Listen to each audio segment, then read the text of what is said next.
महापड़ाव में शिरकत कर रहे भाइयों बहनों, किसान मजदूर और जनवादी आंदोलन के तमाम प्रदेश और देश स्तर के नेताओं, मैं थोड़े में ही मेरी बात कहूँगा। साथियों ने पृष्ठभूमि से लगा के बहुत सारी बातें कह दी हैं और मैं नहीं चाहता कि उसका कोई दोहराव हो। साथियों मित्रों, बड़ी पुरानी बात है, बहुत लोग कहते हैं कि पूत के पाँव पालने में नजर आ जाते हैं, और हमारे देश में बहुत सारे लोग इस बात को जानते थे कि जो आज लोग हमारे मरकज में हुकूमत कर रहे हैं दिल्ली में, ये कौन लोग हैं। फिर भी ये जानते हुए अच्छे भले 70 साल गुजरने को आए, उनका बहुत ज्यादा ऊपर नहीं भागा, बहुत मौका नहीं मिला उनको, लेकिन मजबूती बनाते गए। और वो वक्त आया कि अटल बिहारी की सरकार के बाद में फिर भाजपा मुकम्मल बहुमत लेके 2014 में सत्ता में आई। और क्यों लोग ऐसा बोलते थे कि ये खतरनाक लोग हैं, ये हमारे मुल्क के हितैषी नहीं हो सकती ये ताकतें, उनको सत्ता से दूर रहना चाहिए, खासतौर पे मरकजी सत्ता से, केंद्रीय सत्ता से। उसका पता 2014 में ही तब चला जब सत्ता में आने के तुरंत बाद आज हमारे साथी बात कर रहे हैं किसानों से संबंधित भूमि अधिग्रहण की, और उसके बारे में जो कानून बना था 2013 के बिल्कुल आखिर में, 2014 में जिसको लागू हुआ, उसको पलटने के लिए पहला अध्यादेश, पहला ऑर्डिनेंस ये सरकार लेके आई, मोदी की सरकार। हम ये भूल नहीं सकते, लेकिन कई बार लोग कहते हैं याददाश्त जनता की कम होती है। ये बात अभी उनको मुंह की खानी पड़ी थी इसके ऊपर भी, क्योंकि तब उनका संसद में पूरा बहुमत नहीं था उस तरीके से, राज्यसभा उनके नियंत्रण में नहीं थी, अध्यादेश चला गया। मगर उसके बाद तिकड़मी चीजें रुकी नहीं। 2016 में वो उस समय की कुख्यात नोटबंदी लेके आए। कितने सारे लोग हमारे देश में एक बदतमीजाना ढंग से करी गई नोटबंदी के शिकार हुए, लोग मर गए, हमारी अर्थव्यवस्था चौपट हो गई। और एक आदमी ये कह के निकल गया कि अगर ये सिरे नहीं चढ़ेगी तो मुझे फला जगह फांसी दे देना, मैं फकीर हूँ, लकीर हूँ, वगैरह वगैरह। अभी ये समय गुजरा नहीं था कि हमने देखा कि वो किसानों के खिलाफ, मजदूरों के खिलाफ कानून लेके चले आए। महिलाओं के बारे में उनका क्या रवैया है, इसको एक ही उदाहरण देना काफी होगा। हाथरस और कठुआ की बात नहीं, बिल्कुल बच्चा जन्ने की स्थिति में मौजूद एक महिला को गुजरात के दंगों में वहशियों ने बलात्कार करके उसके बच्चे की हत्या की, पता नहीं वो कैसे बच गई।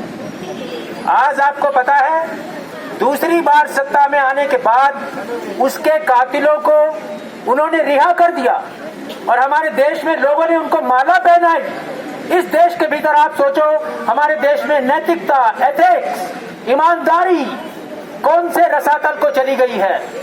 आर्थिक नीतियों, महंगाई और तमाम बातें अपनी जगह हैं, मगर हमसे जो चीज छिन गई है आज, जिसको शायद दोबारा पाना इतना आसान नहीं होगा, वो हमारी एकता, हिंदू मुसलमान में हमारा बंटवारा, और बिल्किस बानो के हत्यारों, उसके कातिलों, उसके बच्चे के कातिलों को इस तरीके से रिहा करके उनका खुलेआम घूमना। आज कुछ लोगों को, बलात्कारियों को हर 3-3 महीने में पैरोल मिलता है। आप जानते होंगे राम रहीम, आप जानते होंगे आसाराम का मुकदमा। दूसरी तरफ मुल्क के आवाम की बात करने वाले, मेहनतकश मजदूर की बात करने वालों को वो जेल में सड़ा देना चाहते हैं। हम किसान आंदोलन की बात कर रहे हैं, अभी क्यों आए हैं, ये उसकी वर्षगांठ नहीं है, ये उसके बारे में हमें एक बार फिर से आकलन करने की बात है कि चुनाव आने वाला है। साथियों, 2019 से पहले भी सिंहासन डावाडोल था, मगर एक पुलवामा हो गया।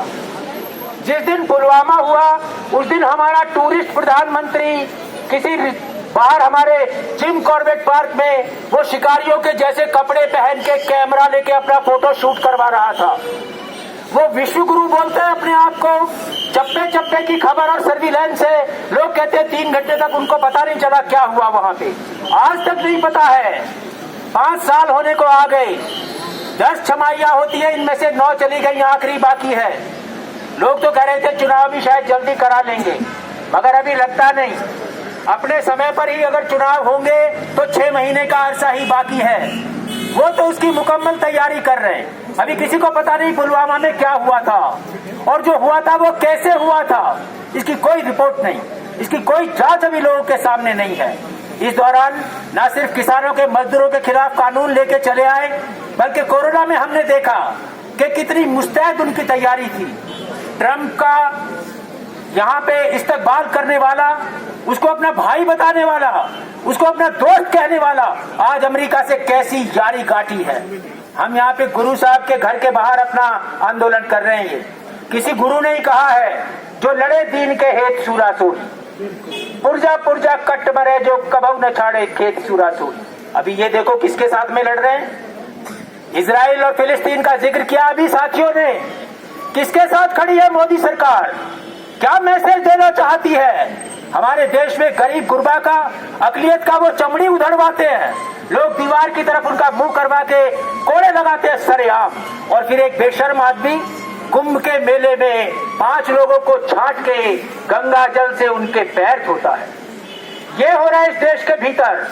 140 करोड़ क्या, आज तो हमें कहना चाहिए हम दुनिया का सबसे ज्यादा आबादी वाला देश है। अभी पिछले दिनों हमने चीन को पीछे छोड़ दिया। अभी वो क्या तैयारी कर रहे हैं? वो प्राण प्रतिष्ठा का तैयारी कर रहे हैं राम लला का। 22 तारीख का मुकर्रर कर दिया डेट उन्होंने। साथियों, कल संविधान दिवस है, 26 नवंबर। हमारे देश में आज संविधान का प्राण प्रतिष्ठा करने का जरूरत है। सिर्फ 26 को नहीं, हर दिन हमें बताना पड़ेगा कि तुमने हमारे देश का, हमारी जिंदगी का जो आधार हमारा संविधान है, उसकी धर्मनिरपेक्षता को तुमने तार तार किया है। तुमने उसमें हमारे तमाम हकूकों के ऊपर हमला किया है, किसी चीज को छोड़ा नहीं। संविधान हटा दें, फिर देखो हिंदुस्तान की तस्वीर कैसी है। आज इसको पूरा खोखला कर दिया है। दीवारों पे बड़ा बड़ा लिखते हैं भारत हिंदू राष्ट्र हो गया है। मोहन भागवत बोल रहे हैं अभी, अंतरराष्ट्रीय किसी विश्व हिंदू का सम्मेलन कर रहे हैं अभी। क्या सिर्फ ये इतनी बात है? हम कहना चाहते हैं धर्मनिरपेक्ष जब तक संविधान में लिखा हुआ है, धर्म के आधार पे ठेकेदारी बंद करो। देश का ठेकेदारी नहीं चलने देंगे।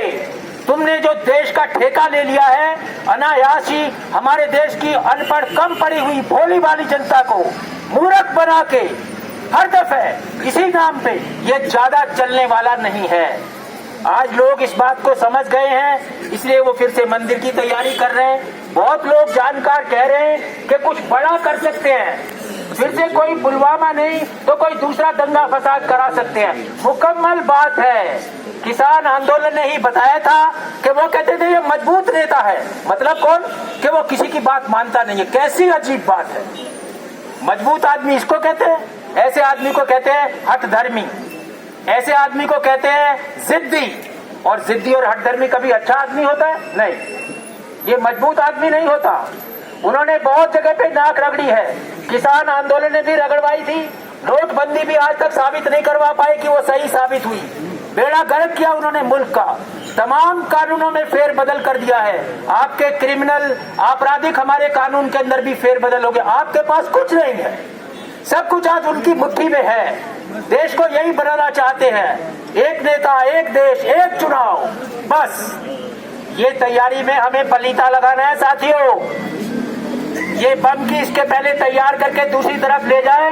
2024 में ज्यादा वक्त नहीं है। आज राजस्थान में वोट डल रहे हैं, तेलंगाना बाकी है। हम उम्मीद कर रहे हैं कि किसान आंदोलन से ये सबक लिया होगा। मुझे याद है, लोगों को बड़ा पछतावा सा था कि हाय 13 महीने बाद किसान आंदोलन जीत के खत्म हो गया, हम जा भी ना पाए वहां पर। लोग तीर्थ की जगह तरीके से दिल्ली की सीमाओं पे जाते थे। हम आपको कहना चाहते हैं, अगर आपके मन में भी ऐसी कोई महसूस है, ऐसी कोई खलिश है, तो ये पूरा करने का मौका हमारे पास में है। आज मजदूर और किसान देश भर में एक आकर के साथ में आया है, और मजदूर और किसान एक साथ होता है तो बचता कौन है? ये बड़ी ताकत। अभी ये सरकार डबल इंजन की सरकार चला रहे, हर जगह पे बोलते हैं। आपने तो एक इंजन को तो पटरी से उतार दिया। आरएसएस के बनाए हुए एक इंजन को हिमाचल में आपने पटरी से उतारा, और आपने रास्ता दिखाया है देश को। हम कहते हैं कई और जगह ये खराब इंजन, ये बदतमीज इंजन, बोर्डम, इनको पटरी से उतारा जा सकता है। इंसानों की बात करो, कायदे कानून और संविधान की रक्षा करो। यही हमारे किसान आंदोलन का सबक है कि हम अपनी चीजों को, जो कुछ हमने आजादी से हासिल किया है, इसको जल्दी से छोड़ेंगे नहीं। तुम्हें ये लेने नहीं देंगे, क्योंकि तुम्हारा हक इसके ऊपर बनता नहीं है। ये बोल के साथियों, हिमाचल में आपने ये शुरुआत करी है। कल देश भर में लाखों लाख लोग शामिल होने वाला है 3 दिन के लिए इसमें। इसलिए हम इस मौके का पूरा फायदा ये जन जागरण के लिए, इस बात को आगे ले जाने के लिए करेंगे। सिर्फ हिमाचल में नहीं, ये आगाज जो आपने यहाँ से किया है, देश भर के हर एक प्रांत में, कई जगह पे तो जिलों में भी ये आंदोलन होगा 3 दिन का अभी, और ये रुकने वाला नहीं है। हमें मरकजी हुकूमत से, केंद्र की सरकार से, ये आरएसएस भाजपा का पूंजीपति का समर्थक, गरीब किसान मजदूर का विरोधी और धर्म के नाम पे बांटने वाला, राजनीति करने वाले इन लोगों को, संविधान के इन विरोधी लोगों के खिलाफ अपना मुकम्मल आंदोलन करके इनको सत्ता से हटाने का काम हम लोग करेंगे।